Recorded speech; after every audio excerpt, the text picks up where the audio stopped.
all eyes really are on the Senate majority, where Republicans need to net 6 seats tonight. It's an incredibly challenging map for Democrats. We're seeing Democrats have to compete in states like Alaska, Arkansas, North Carolina, Georgia. These are states that President Barack Obama has struggled in, so it could be a very long night for Democrats. It really all comes down to turnout at this point. Traditionally in midterm elections, turnout is very low. It hasn't exceeded 40% in the last few cycles. That said, Republicans have spent tens of millions of dollars this cycle in new technology to boost their turnout.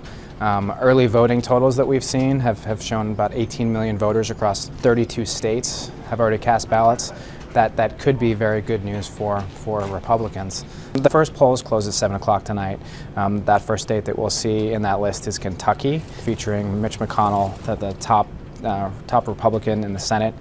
He's been locked in a relatively competitive election against Allison Grimes.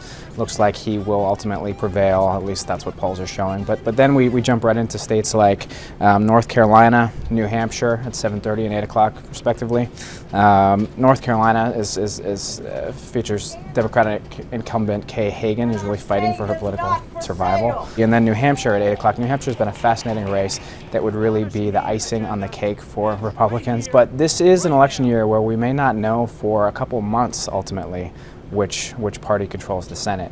We're expecting runoffs in Louisiana and Georgia. So again, it could be December, January before we know which party controls the Senate for the last 2 years of Barack Obama's presidency.